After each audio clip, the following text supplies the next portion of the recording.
buenos días, mi nombre es Daniela y les doy la bienvenida a una emisión más de su podcast favorito, Curioseando. El día de hoy hablaremos sobre el derecho mercantil, así que tenemos preparados temas muy buenos como 1.1, concepto y evolución histórica, 1.2, actos de comercio y 1.3, sujetos del derecho mercantil. Recuerden suscribirse al canal y activar la campanita de notificaciones para no perderse ni uno solo de nuestros podcasts y que no digan que no les aparece. Para poder entender mejor todo esto, contamos con la presencia de grandes invitadas como nuestra compañera Wendy, a quien le doy la bienvenida y las gracias por acompañarnos. Hola Dani, buenos días. Es un gusto y un honor compartir una vez más este proyecto con ustedes. Al igual, me siento muy honrada de volver a ver a mis compañeras y, ¿por qué no?, también a toda la audiencia. Qué bueno que estés aquí, te lo agradezco. También tenemos el honor de contar con la grata presencia de Rosa María. Hola a todos y todas, qué gusto el volver a estar aquí. Como siempre, espero que este tiempo que compartimos sea de provecho y del agrado de todos y cada uno de ustedes. Es un gusto también tenerte y te lo agradezco. Damos la bienvenida a Marbella, una nueva compañera que se une para compartir sus conocimientos con nuestra gran audiencia. ¿Cómo estás, Marbella? Hola, muy buenos días. Me encuentro muy feliz y contenta por estar aquí. Es un gusto para mí integrarme a este proyecto. Traigo mucha información interesante para ustedes. Eso suena muy bien, así que gracias por tu presencia, Marbella. Además, también nos encontramos con nuestra gran compañera Sheila. Hola Sheila, dinos, ¿cómo estás? Hola, buen día. Estoy encantada de poder volver a este proyecto. Vengo con muchas ganas de aprender, compartir y construir el conocimiento juntos. Me alegro de contar con este gran equipo y después de ver su disposición, les recomiendo a la audiencia se ponga cómoda y ahora sí, comencemos. Iniciaremos con el tema de concepto y evolución histórica. Bueno, para comprender qué es el derecho mercantil es oportuno que primero entendamos y conozcamos la aparición del comercio, que se remonta a la época romana, en donde empieza a florecer el comercio mostrando las operaciones de compra-venta de mercaderías para su próxima reventa. Sin embargo, no había normas que regularan específicamente dichas operaciones. De este punto se pasaría a la Edad Media, en donde con el establecimiento del sistema feudal y el crecimiento de la población, se da pie al vital desarrollo de la agricultura y por consiguiente el crecimiento del comercio. Tienes razón, Dani. Este fue un importante momento en la historia, porque significó el nacimiento de lo que sería el derecho mercantil, pues se empieza a tener noción de que es un derecho distinto al común. Inicia el establecimiento de ferias en donde comerciantes ambulantes ofrecían sus productos al público en general, introduciendo la moneda como valor de cambio para el logro de las transacciones. De hecho, tengo la idea de que estos eran los típicos mercados que aún solemos ver hoy en día, en donde cada vendedor exhibía sus productos, y pues había grupos respectivos de personas que los buscaban, ya fuera para hacer un trueque o pagar económicamente. No se te olvide mencionar que surgieron los denominados gremios de trabajadores. Se trataban de asociaciones económicas en las que se agrupaban trabajadores que poseían el mismo oficio. Podría decirse que son los antecedentes de los actuales sindicatos de trabajadores. Más que nada buscaban el proteger los intereses de los comerciantes, controlando la calidad y el precio de los productos, por lo que se empezaron a implementar ciertos principios de usos y prácticas mercantiles que darían inicio a las normas de este tipo de derecho. El comercio en su acepción económica original consiste esencialmente en una actividad de mediación o interposición entre productores y consumidores, con propósito de lucro. Así que hay que entender el comercio como aquel medio por el cual cierto bien llega hasta nuestras manos, teniendo en cuenta que los comerciantes que hacen posible esto son personas especializadas en ese ámbito y buscan obtener cierta ganancia por parte de ese acto. Y entonces es aquí donde hace su entrada triunfal el derecho mercantil. Nació precisamente para regular el comercio, o mejor dicho, los actos y relaciones de los comerciantes propios de la realización de sus actividades mediadoras. Aunque hay que poner mucha atención a esto, pues implícitamente nos habla de la existencia de relaciones entre los particulares por lo que concierne al derecho privado, y el mercantil será una de sus ramas que buscará regular tales relaciones, así como los actos que surgen de la actividad económica. Esto sí que ha sido interesante y ya me quedé picada con este tema. Wendy, ¿crees que nos puedes ayudar dándonos más información sobre estos actos de comercio? Claro, comenzaremos por definir qué es un acto de comercio. El acotamiento del derecho mercantil se realiza por medio de los actos de comercio, porque son ellos los que reclaman el tratamiento distinto al de los actos sometidos por el derecho civil. Se le conoce el acto de comercio como algo perteneciente al ámbito legal, el cual hace referencia a la adquisición que se realiza a través de la concreción de un pago sobre un producto o los derechos sobre él. Un ejemplo de acto de comercio que absolutamente todos hemos realizado es la compra de un teléfono celular, por el cual hemos realizado un pago para adquirir dicho artículo. Otro ejemplo del mismo son las personas que compran distintos artículos, los cuales pretenden vender nuevamente, esto con la finalidad de la recuperación monetaria del artículo, para así poder adquirir más productos y volver a venderlo, como un ciclo.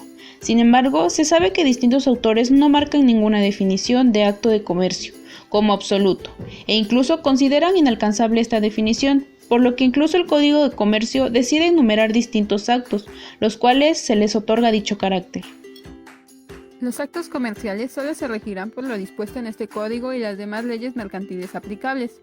Entonces, el Código de Comercio será el conjunto de normas que regulen las relaciones mercantiles o comerciales, siendo base para el derecho mercantil y por ello los sujetos de este tendrán que acatar tal código y lo dispuesto en él. Lamentablemente no, ya que como es bien conocido al derecho mercantil, no lo constituye solamente los actos de comercio, puesto que el mismo Código de Comercio anuncia que no es así. Tienes toda la razón, Sheila, y me parece importante mencionar que el problema de la definición de acto de comercio no solo se presenta en nuestro sistema jurídico, sino en todos aquellos sistemas cuyo derecho privado ha sido dividido en dos ramas, es decir, en derecho civil y derecho mercantil. Concuerdo contigo, pero a pesar de las dificultades para definir el acto de comercio, los estudiosos han tratado de identificar la esencia del acto de comercio para poder distinguirlo del acto civil, de lo cual resultan las siguientes características o elementos. Actos con propósito de lucro. El lucro implica la obtención de una ganancia, por la ganancia misma, y no para satisfacer una necesidad. Acunado al concepto de ganancia, está el de la especulación, que básicamente consiste en la obtención de una ganancia con base en las variaciones en los precios de compra y venta. Actos de intermediación en el cambio. Consiste en la interposición de un tercero entre el productor de un bien o servicio y el consumidor final para facilitar el intercambio entre estos dos y la obtención de una ganancia. Por ejemplo, mi tío tiene un puesto donde vende verduras, entonces esto le convierte en el intermediario entre el productor y el consumidor final, porque además de facilitar el intercambio, él obtiene una ganancia. Actos masivos. La cantidad de actos realizados por una persona son numerosos. La razón de esto es que las ganancias se obtienen a través del intercambio sucesivo, ya que un acto aislado no permite el lucro. Un ejemplo de un acto masivo podría ser como cuando un comerciante compra una tonelada de maíz para poder revenderlo. Y finalmente tenemos que son actos realizados por empresas. Aunque esta característica es problemática, porque el derecho mercantil incluye varios actos que no necesariamente tienen que ver con una empresa.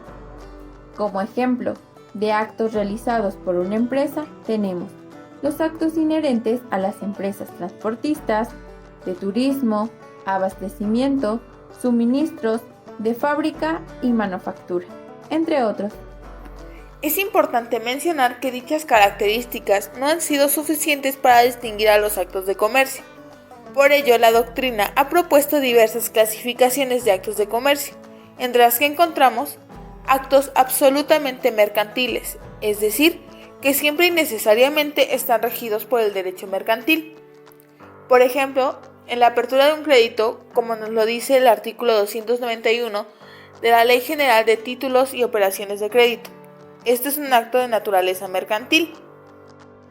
Hay un buen número de actos que no son esencialmente civiles o mercantiles, sino que pueden revestir uno u otro carácter, según las circunstancias en las que lo realice, y de las cuales dependerá que sean regidos por el derecho civil o mercantil. Si este último es aplicable, tendremos una segunda clase de comercio, que denominaré actos de mercantilidad condicionada. Un caso muy claro en un contrato de compraventa que se regula por el carácter civil y mercantil, donde primero conlleva a la necesidad de celebrar un contrato por el acto que se va a realizar. ¿Y cómo podremos saber cuál es la mercantilidad que determinan estos actos jurídicos? Pues mira, Sheila, dentro de los actos de mercantilidad condicionada encontramos una subclasificación, la cual nos dice que pueden ser principales. Si se piensa en que la mercantilidad de un acto puede estar condicionada por alguno de sus propios elementos, o bien resultar de su conexión con otro acto que por sí mismo haya adquirido el carácter de mercantil. Es lo que me preguntas, pues estos actos buscan atender tres aspectos y no debemos olvidar estos elementos principales que constituyen nuestro hecho. Primeramente al sujeto, quien lo realice. Entiendo. Entonces, un ejemplo que podría entrar dentro de este aspecto serían las operaciones de los bancos. Así es, Sheila, como nos lo dice el maestro Barrera Graf, ya que señala que el sujeto que realiza el acto es el determinante para calificar los actos de comercio, la persona que realiza el acto o que interviene en el contrato. Posteriormente nos habla también de la voluntad, que persigue la realización de un fin concreto. Por ejemplo, yo compro cierto artículo con el fin de darle un uso específico, o para después revenderlo. Y el objeto, las compras y ventas de porciones, acciones, obligaciones en las sociedades mercantiles. En este caso, el objeto podría ser cierto porcentaje de una empresa, o cualquier artículo comercial. Por cierto, no hay que olvidarnos de los efectos que suceden al celebrar un acto comercial en el cual adquirimos una reciprocidad entre ambos sujetos que intervienen en el acto, ya que se crean, se transmiten y extinguen los derechos y obligaciones de los comerciantes. Como derivado de ello encontramos las obligaciones de dar, hacer y no hacer. Es cierto, Dani, ya que estas son muy importantes a la hora de realizar un acto, para que se lleve a cabo completamente y haya una compensación entre el acreedor y el deudor. Tienen razón. Un ejemplo muy claro en nuestra vida cotidiana es cuando contratamos servicio de internet o telefonía. Es un acto mercantil de servicios. Claramente la obligación de hacer es el contrato por el servicio que se nos está brindando, y la obligación de no hacer ya es por parte de nosotros, pues no debemos maltratar el equipo que la empresa nos ha proporcionado, o en caso de que suceda, eso correrá por nuestra cuenta, pagar la cantidad que corresponda al objeto dañado. También puede ser cuando compramos un automóvil.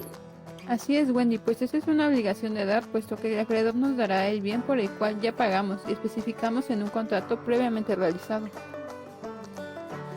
No olvidemos también que existe, por decirlo así, fraudes o engaños que generalmente ocurren cuando compramos por internet, donde muchas veces vemos algún objeto o aparato electrónico que nos gusta, o porque esté a un bajo precio y se nos hace más fácil conseguirlo por ese medio, cuando en realidad puede resultar en una estafa y no se cumple la obligación por parte del vendedor.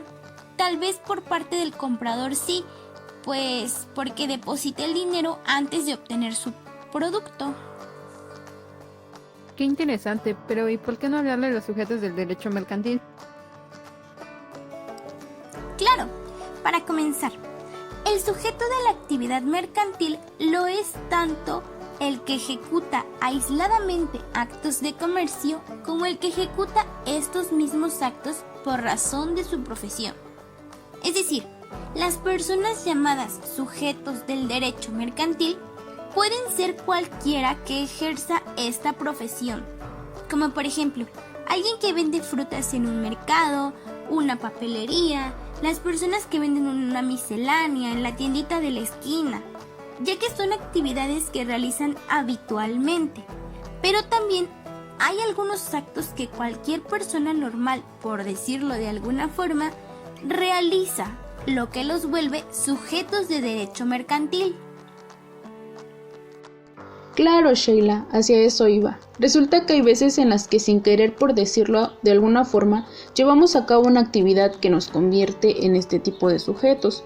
Por ejemplo, Una vez mi primo tenía que conseguir dinero para el regalo de su novia y contaba con unos audífonos, así que los vendió, practicó el comercio, por lo que se convirtió en este tipo de sujeto. Entonces, ¿la vez en la que yo vendí mi teléfono también cuenta? Por supuesto, Wendy, pero no deben olvidar algo muy importante, y es que contraemos derechos y obligaciones. Al nosotros vender el objeto, tenemos el derecho de cobrar por este, así como la obligación de entregarlo, y eso ya dependerá de cada quien, pues hay quienes solo buscan engañar. Considero que sería bueno hacer mención de la definición de comerciante. Bueno, dentro del Código de Comercio hay una parte que nos dice: toda persona que según las leyes comunes es hábil para contratar y obligarse, y a quien las mismas leyes no prohíben expresamente la profesión del comercio, tiene capacidad legal para ejercerlo.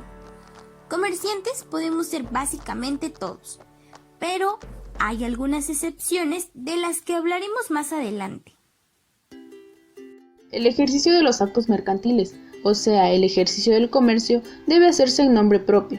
Esto se refiere a que, por ejemplo, cuando hay un negocio que es nuestro, pero tenemos a una persona que nos ayuda, es decir, trabajadores, estos ejercen el comercio en el nombre del dueño comerciante. Para poder entender mejor quiénes son sujetos de derecho mercantil, considero conveniente analizar las dos figuras jurídicas que pueden ejercer actos de comercio en México, de acuerdo con la legislación. ¿Te refieres a las personas físicas y morales, cierto? Así es, Dani. Y como hemos analizado en un podcast anterior, por persona física se entiende al ente capaz de derechos y obligaciones, al ente capacitado por el derecho para actuar jurídicamente como sujeto activo o pasivo en dichas relaciones. En otras palabras, cuando hablamos de persona física, nos referimos a todos los hombres y mujeres considerados individualmente, susceptibles de adquirir derechos y contraer obligaciones. Cabe señalar que todas las personas físicas, por el hecho de serlo, tienen determinadas cualidades, propiedades o características jurídicas que las distinguen. Sí, estoy hablando que son los atributos de la personalidad, y que en este caso son el nombre, domicilio, patrimonio, la capacidad jurídica, el estado civil y la nacionalidad. Muy interesante, Wendy. Ahora, ¿alguien puede ayudarnos a entender qué es una persona moral? Por supuesto, cuando hablamos de persona moral, hacemos alusión a un conjunto de dos o más personas que se reúnen para formar una entidad, a fin de lograr un objetivo común o un fin determinado, y a quienes el derecho reconoce una personalidad distinta de la que tiene cada uno de sus integrantes. Recuerden que es en el artículo 25 del Código Civil Federal en donde se menciona quiénes son las personas morales. Una persona física puede ser cualquiera de nosotros, un empleado, un profesionista o un comerciante, mientras que una persona moral puede ser una empresa, una sociedad mercantil o una asociación civil, como por ejemplo el Centro de Integración Juvenil de Tehuacán. Exacto, Sheila. Y hablando de los atributos de las personas morales, tenemos la razón o denominación social, domicilio, patrimonio, capacidad y nacionalidad. Qué curioso todo lo que comentas. Ahora sí, teniendo en cuenta al comerciante como principal sujeto del derecho mercantil, necesitamos conocer sus derechos y obligaciones. Entre sus derechos nos encontramos con concurso mercantil. En caso de insolvencia, un comerciante puede obtener la declaración de concurso mercantil con la finalidad de acordar un plan que permita al comerciante obtener la quita o espera de sus acreedores, por lo que podemos entender como una prórroga con la cual se da solución a ambas partes, dándole tiempo o una oportunidad al comerciante para solventar sus deudas. Exclusividad en ciertas actividades económicas. El tener la calidad de comerciante le permitirá realizar ciertas actividades. Agremiación. Los comerciantes pueden agremiarse para la defensa de sus intereses. En los últimos años, la agremiación ha cobrado una posición estratégica en la economía del país. Un claro ejemplo de esto es el defender la actividad comercial nacional de prácticas desleales o no adecuadas de productos extranjeros. Ahora, también un comerciante tendrá ciertas obligaciones, como lo son la inscripción en el Registro Público de Comercio, de los documentos cuyo tenor y autenticidad deben hacerse notorios. Se busca con esto dar a conocer los actos de comercio que realiza el comerciante y dar certeza jurídica, así como contar con datos esenciales como lo son su nombre, clase, comercio u operaciones, fecha de sus operaciones, domicilio, entre otras cosas más. Llevar una contabilidad adecuada, según lo estipulado en el artículo 33 del Código de Comercio, elegir los recursos, herramientas y sistemas de registro y procesamiento que más se adecúen a las características del negocio, a la conservación de la correspondencia que tengan relación con el giro del comerciante.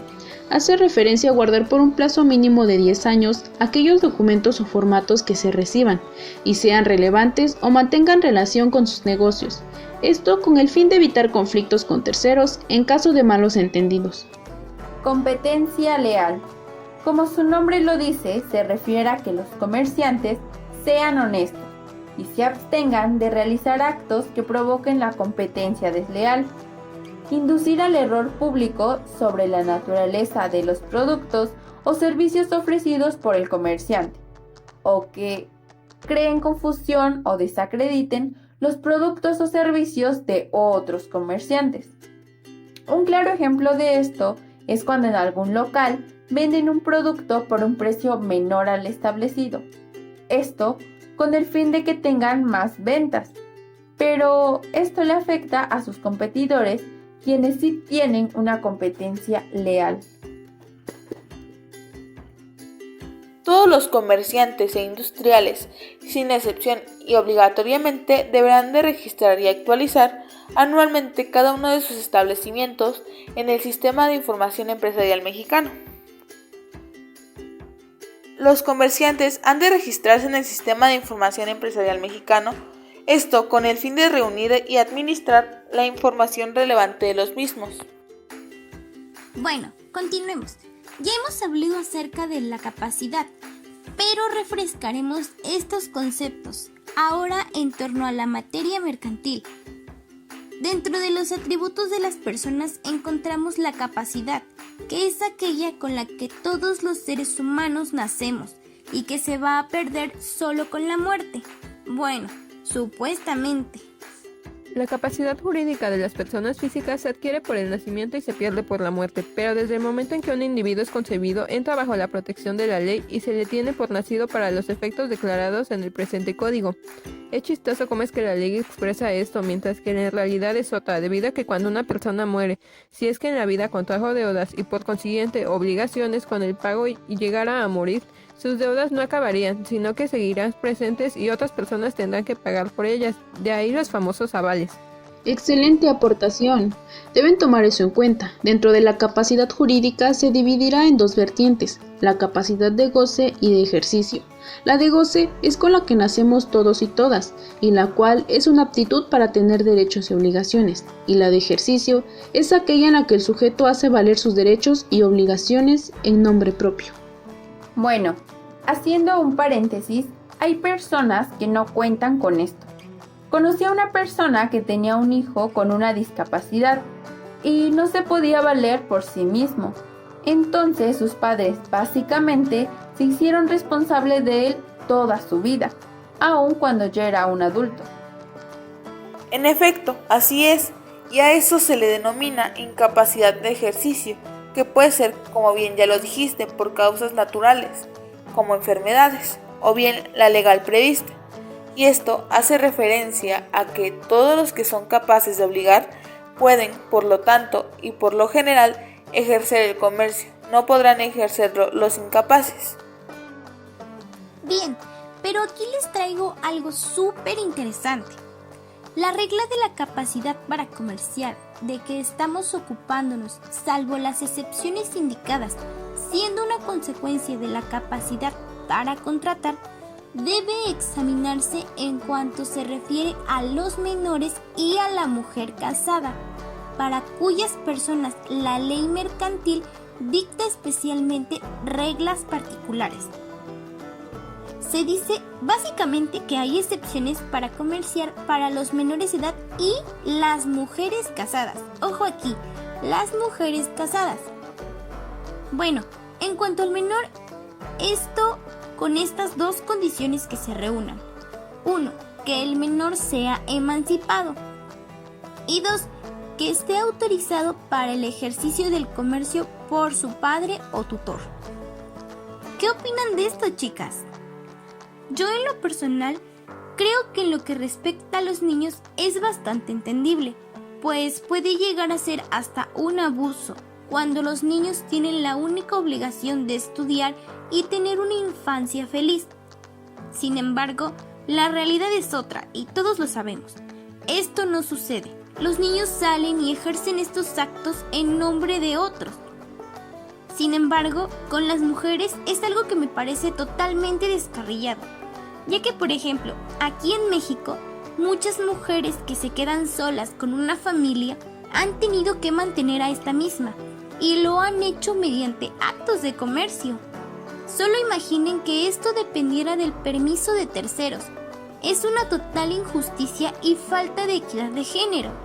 En principio, al hacerse mayor de edad, la mujer es capaz de ejercer el comercio igual que el hombre, pero durante el matrimonio está limitada su capacidad, en homenaje al marido, que es el jefe de la familia. En el caso de las mujeres casadas, se me hace un poco absurdo este ideal y del siglo pasado, en donde la mujer debía de ser ama de casa y solo eso. Aunque no se presenta esto en México, sí está vigente, o al menos lo estuvo en países como España e Italia. Literalmente, el marido y solo él podía dar su consentimiento mediante una autorización especial para que la esposa ejerciera el comercio. No veo la necesidad de esto. De hecho, creo que era mejor que la esposa pudiera ser comerciante sin necesidad de una autorización, pues beneficiaría al proveer de manera económica a su hogar, según sientan las bases del matrimonio en donde ambos cooperan para cubrir sus necesidades. Hay casos en los que el consentimiento del marido no es necesario para que la mujer pueda adquirir la cualidad jurídica de comerciante. Bueno, en mi opinión, en cuanto a las mujeres, siento que al menos por lo que estamos viviendo hoy en día, se podría tomar como un caso de machismo. Y sí, aunque esto no sea vigente en nuestro país, siento que los ideales de dichos países, los cuales propician este tipo de prohibiciones, siguen con la misma mentalidad que tenían las personas hace muchos años atrás. Hoy en día se sabe que la mujer no solo debe ser buena ama de casa, sino que tiene los mismos derechos que los hombres, y no por el simple hecho de estar casada se le deben atribuir a su esposo dichos derechos de autorizar a la mujer realizar ciertas cosas o no. Sin embargo, lamentablemente en esos países creen que es lo correcto, y lo peor de todo es que las mujeres casadas piensan exactamente lo mismo, y no se puede hacer absolutamente nada al respecto. La mujer no puede verificar acto alguno sin la autorización del marido, ningún acto jurídico. En mi opinión, este tipo de restricciones que se manejaban en códigos civiles como el de Perú o el de Francia me parecen medidas innecesarias, poco razonables y, por qué no decirlo, incluso ridículas. Posiblemente en el contexto de aquel entonces era algo normal. Sin embargo, los argumentos que se manejaban no me convencen, y creo que muchos de ustedes estarán de acuerdo conmigo. Hoy en día está más que claro que la mujer juega un papel muy importante en muchos ámbitos, y no solamente dentro del hogar. Por eso considero importante informarnos e investigar para que las cosas que están mal en la actualidad se corrijan y no pasen este tipo de situaciones nuevamente. La autorización de un marido para ejercer actos de comercio solo comprende a los que sean de ese género. Se presume que la mujer autorizada para comerciar lo está para presentarse en juicio por los hechos o contratos relativos a su comercio. En caso de oposición inmotivada del marido, pueden los jueces conceder la autorización. Al parecer, todas están en desacuerdo ante esta situación, y yo me incluyo, pues se me hace un hecho completamente incongruente que en el caso de las mujeres se les tenga que otorgar un permiso para poder ejercer un acto mercantil, pues tienen que depender y sobresalir de ellas mismas, donde su única fuente de ingresos o sustento para sus hogares son a través de esos medios. Hoy en día, la mujer tiene los mismos derechos y oportunidades que los hombres, y aunque esto no sucede en nuestro país, es un hecho que no se nos hace justo para las mujeres. Vaya, sí que ha sido muy interesante esto, y concuerdo con ustedes en esto, que aunque esto ha pasado en otros países y hace mucho tiempo, me parece un tema muy interesante y del cual no tenía ni la más remota idea. Gracias por sus aportaciones. Sí que esta charla ha sido muy buena, pero nos hace falta conocer sobre la incompatibilidad y prohibiciones que existen. ¿Crees poder ayudarnos, Wendy? Claro, con gusto.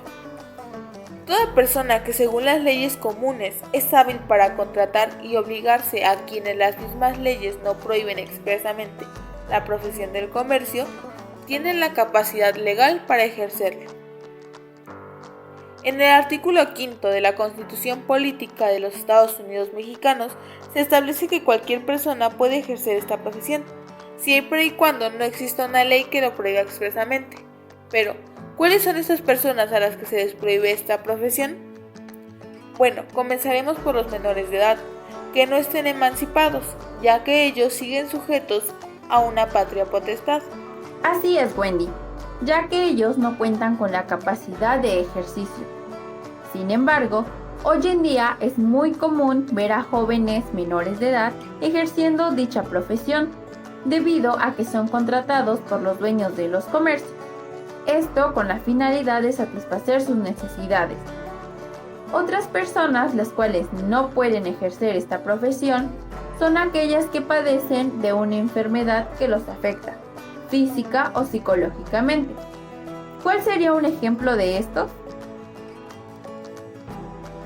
Bueno, un ejemplo claro serían las personas que sufren de esquizofrenia, debido a que esta enfermedad psicológica puede ser muy peligroso, el que ellas ejerzan el comercio, ya que debido a las anomalías, en distintas situaciones se podrían ver afectadas las personas que sufren esta enfermedad, o a la otra persona involucrada en el acto de comercio.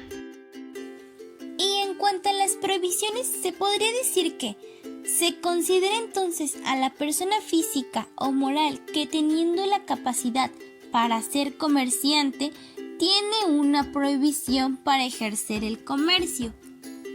La primera persona a la que se le prohíbe esta profesión es a los corredores, ya que si en alguna ocasión se le llega a sorprender violando esta prohibición, serán sancionados. La sanción puede ir desde una simple amonestación hasta la cancelación definitiva de su habilitación. Sin embargo, esto es solo un supuesto, porque los seres humanos somos demasiado inteligentes. Entonces, puede que la persona que tiene el nombre o ejerce esta profesión de corredor no ejecute los actos de comercio. Sin embargo, algunos de sus familiares sí lo hacen y básicamente vendría siendo lo mismo. También se les prohíbe ejercer el comercio a los quebrados que no hayan sido rehabilitados y por último, a los condenados por delitos contra la propiedad. Todo el que se apodere de algún objeto mueble perteneciente a otro para aprovecharse de él, quitándolo sin el consentimiento de su dueño, del lugar donde se hallaba, será penado con prisión de 1 año a 5 años. En teoría, si se les prohíbe a los condenados al ejercer el comercio, es porque probablemente vendan cosas que no les pertenecen o que han robado, ya que al ser condenados una vez por dicho delito, puede que su reputación ya no sea tan buena, o que incluso los productos que decidan vender sean de procedencia ilícita. Y no se nos puede olvidar el mencionar que también existen otras personas a las cuales se les prohíbe, como los notarios en ejercicio, esto especificado en la ley del notario, los extranjeros en su calidad migratoria, estipulado en la Ley General de Población, y por último los sindicatos, según la Ley Federal de Trabajo, en su artículo 378, fracción 2. Ahora daremos paso a las conclusiones.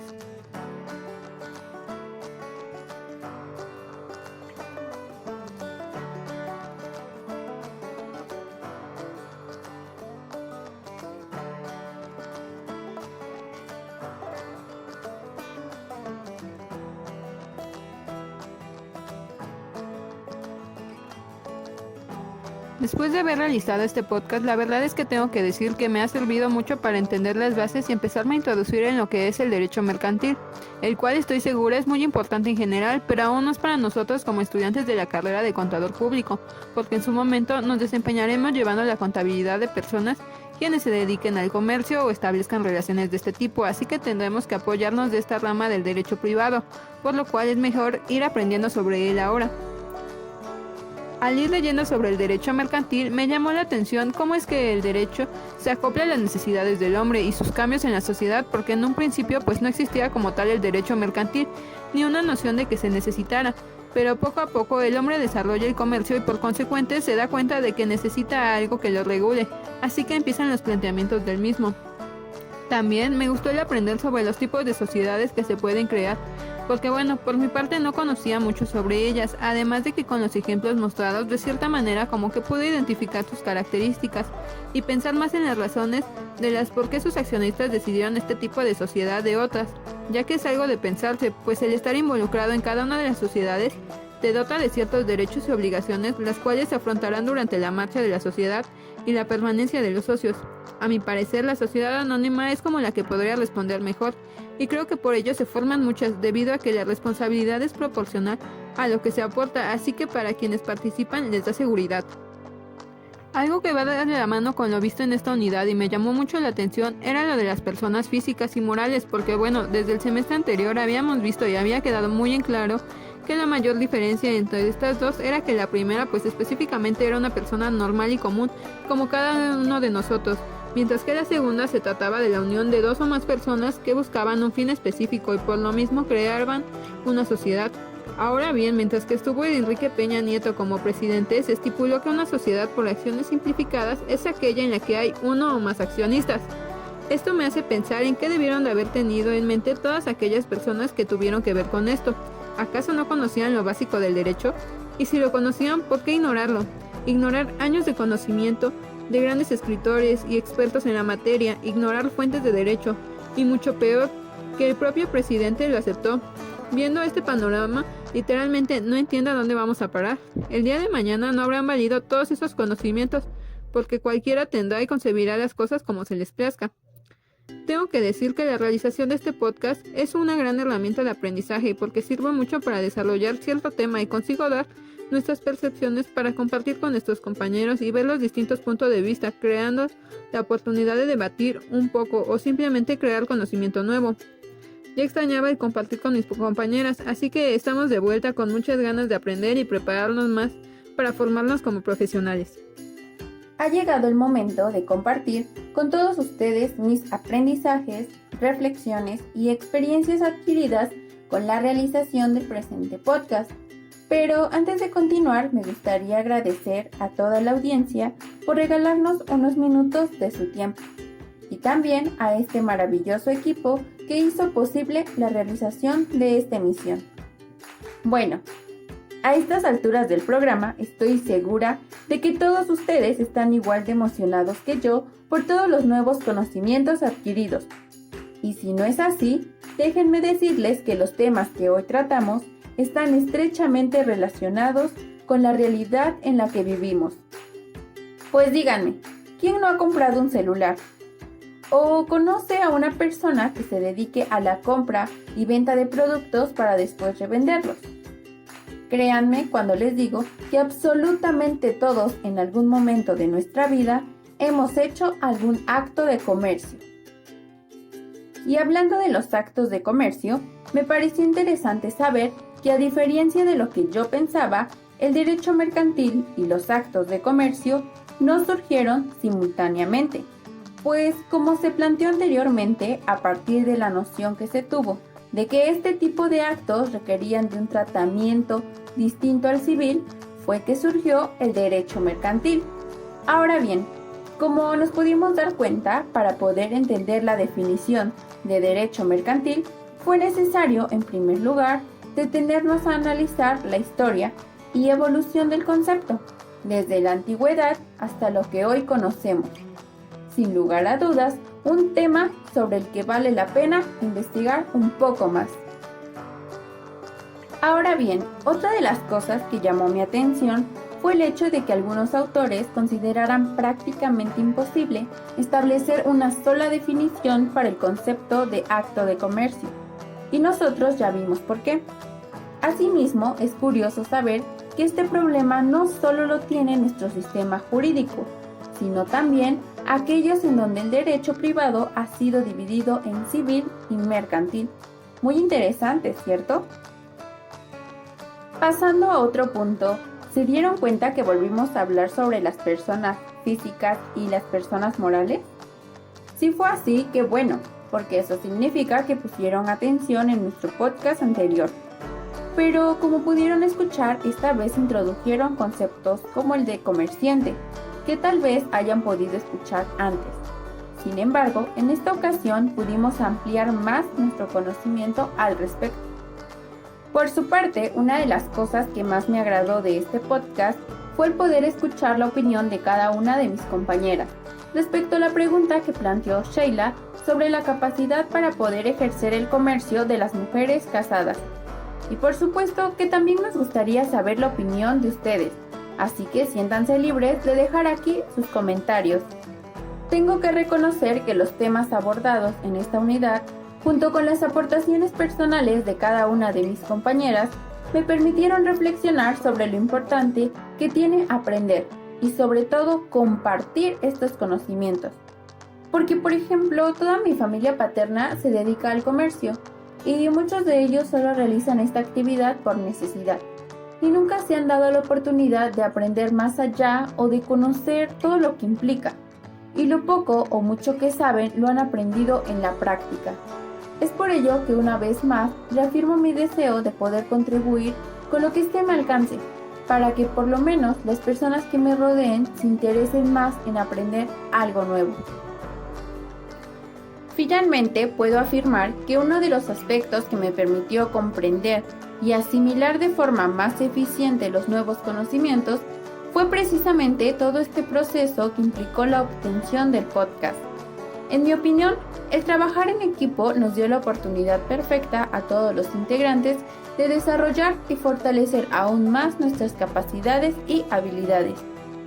Por mi parte, esto sería toda mi aportación y espero que la información que les compartí el día de hoy les haya sido realmente útil e interesante. Y ya sin nada más que agregar, me despido, esperando hayan disfrutado de nuestra compañía, así como nosotros disfrutamos la elaboración de este podcast. Y con nosotros será hasta la próxima. Y bueno, para concluir con mi participación en esta emisión de su podcast, creo que en sí el tema en general que se presentó el día de hoy es de suma importancia, sobre todo para la época en la que estamos viviendo, debido a las circunstancias que hemos tenido que pasar y a la forma en la que ciertas personas o ciertas empresas o industrias tuvieron que sobrellevar.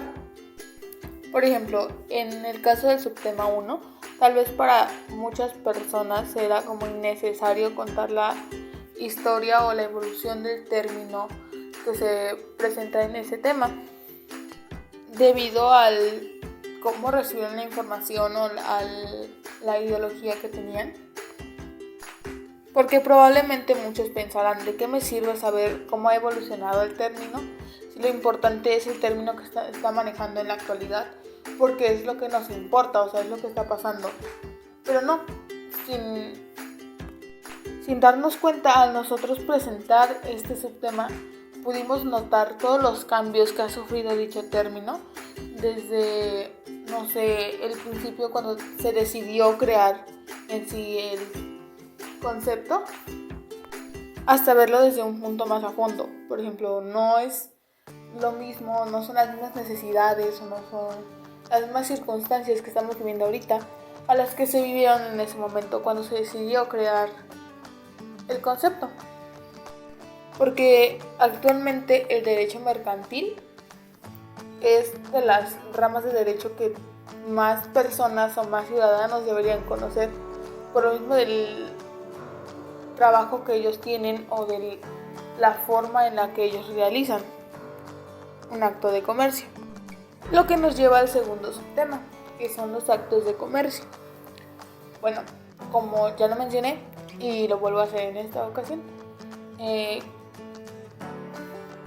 el comercio es una actividad la cual muchas personas desarrollan y tal vez las personas que lo desarrollan no sepan con exactitud a qué se refiere un acto de comercio o si lo están ejerciendo bien, o por ejemplo alguien que compra cierto artículo a un comerciante no sabe si en serio el comerciante está haciendo las partes que le tocan o si él está realizando las obligaciones o igual las partes que le tocan realizar. Y también muchas personas que creen realizar el comercio o creen que realizan actos de comercio puede que estén equivocados, ya que como vimos en la presentación de ese tema, existen ciertos elementos o ciertas características que forman un acto de comercio, debido a que pues es muy difícil en sí definir con exactitud qué es un acto de comercio. Entonces, suponiendo que un familiar mío cree que está realizando un acto de comercio y resulta que no, creo que ahí es en donde entra un poquito la ignorancia de las personas al creer que porque la mayoría realiza eso y se ve como comercio, creen y pretenden que ellos también están haciendo un acto de comercio. Bueno, pues después de presentar el subtema nos podemos dar cuenta que no todos son actos de comercio y tampoco no todos los que creen que no son actos de comercio resultan no serlo.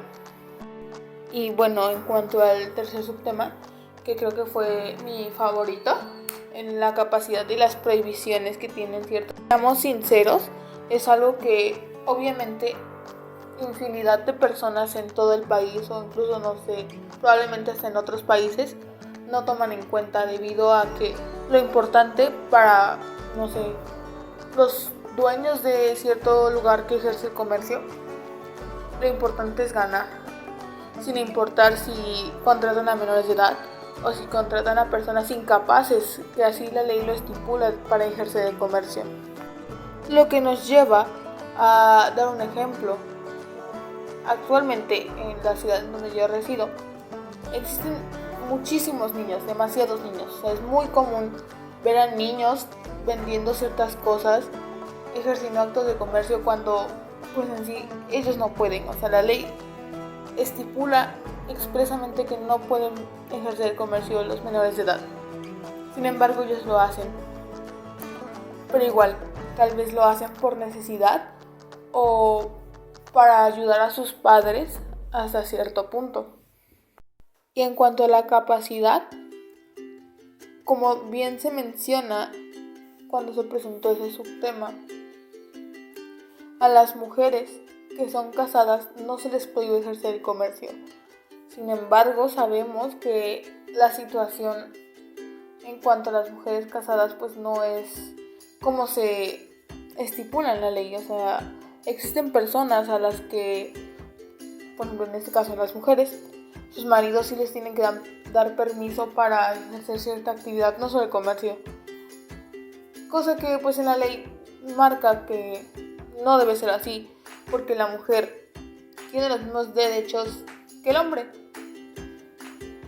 Sin embargo, como ya lo dije, es bien sabido que existen situaciones en donde pues no es así, donde el marido debe dar permiso para que la mujer ejerza el comercio o no lo ejerza.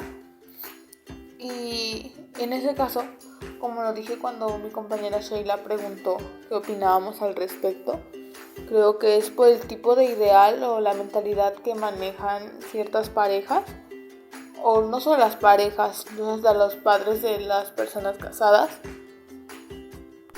Sigue siendo muy antigua o sigue siendo del siglo pasado, como comúnmente se dice. Pero si en serio la ley se ejerciera como está escrita, creo que se podrían evitar ciertas situaciones en donde la mujer deba de hacer lo que su esposo decida. Y al igual pues se podrían evitar ciertas situaciones de violencia, por así decirlo. Sin más, es todo mi parte y espero verlos en una emisión más. Hasta luego. Me gustó mucho haber participado en esta emisión del podcast, en el cual me gustó compartir información relevante por parte de mis compañeras, además de conocer los puntos de vista de cada una de ellas, pues este tema es muy importante para la sociedad en general y especialmente para los comerciantes, ya que hoy en día No todos tienen los conocimientos necesarios para saber sus derechos y obligaciones que conllevan a desarrollar los actos mercantiles que ellos mismos realizan y que se encuentran estipulados en las leyes del comercio. O por qué no, conocer cómo es que se dio origen al comercio desde tiempos atrás y cómo tuvo un gran auge en la humanidad hasta el día de hoy, pues fue muy necesaria la creación de leyes y normas que servirían para regular el derecho mercantil.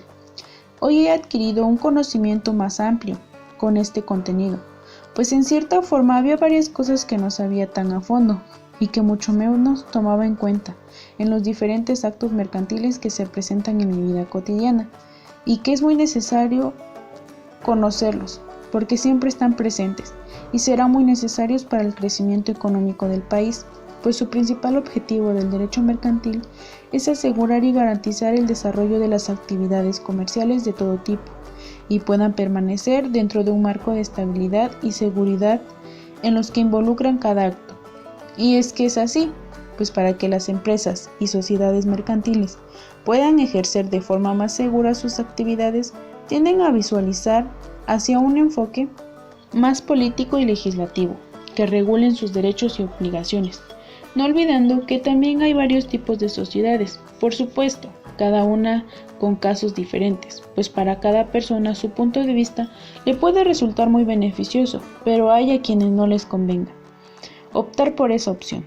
En cambio, es bueno que nosotros como futuros profesionistas conozcamos más a fondo las alternativas que nos brindan cada una de ellas y cómo podemos asesorar a las personas para poder ejercerlas.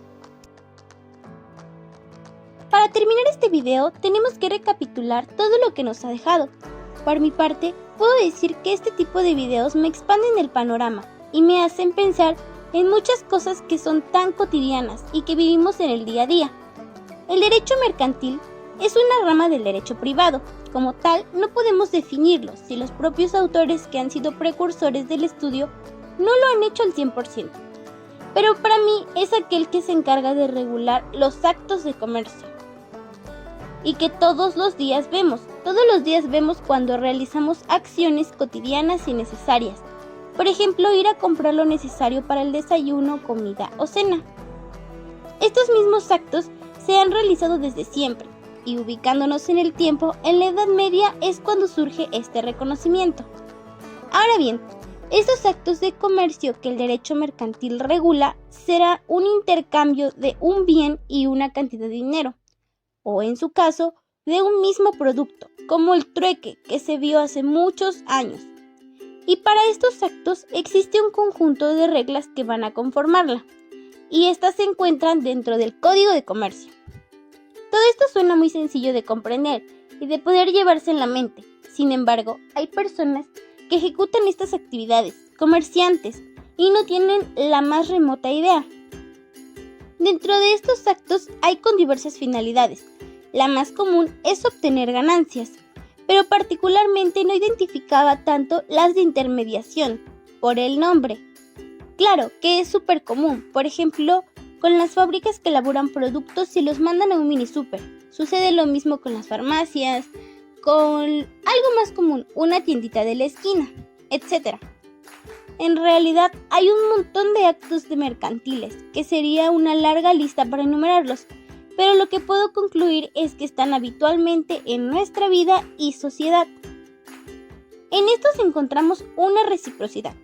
Esperamos algo a cambio de lo que damos. Aquí entran las figuras del deudor y acreedor, así como los derechos y obligaciones que ya hemos visto en anteriores emisiones. Los invito a revisar nuestro repertorio de podcast y aprenderán mucho, se los aseguro.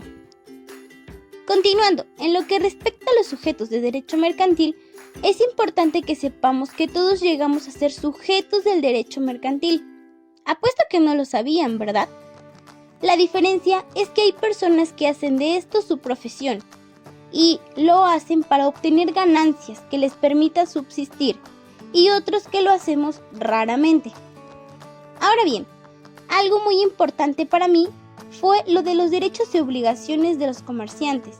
Dentro de las obligaciones que encontramos para estos es inscribirse en el registro público del comercio, para darle más formalidad a estos actos frente al Estado.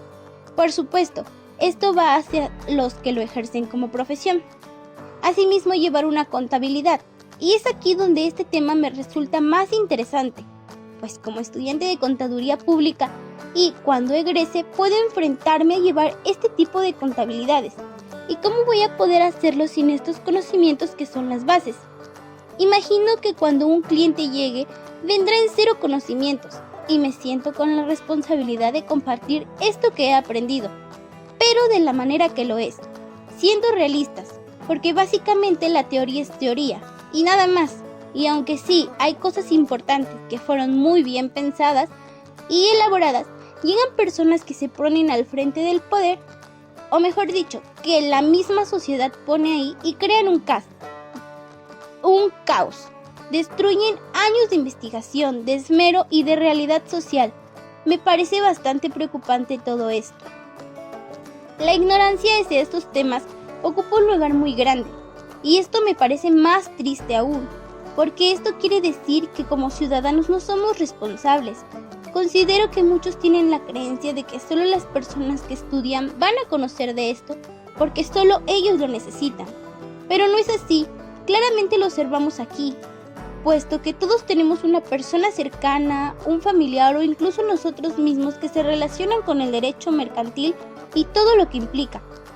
Por ejemplo, tengo una tía que en su familia siempre se han dedicado a esto, y ella no sabe nada de esto que acabamos de mencionar. Su hijo se dedica a lo mismo, y tampoco. Y aún él es joven, siento que debería saberlo, que debería tener este conocimiento que le podría servir mínimo para saber en qué tipo de sociedad vivimos y qué es lo mal que están haciendo, para saber defender sus derechos y cumplir sus obligaciones.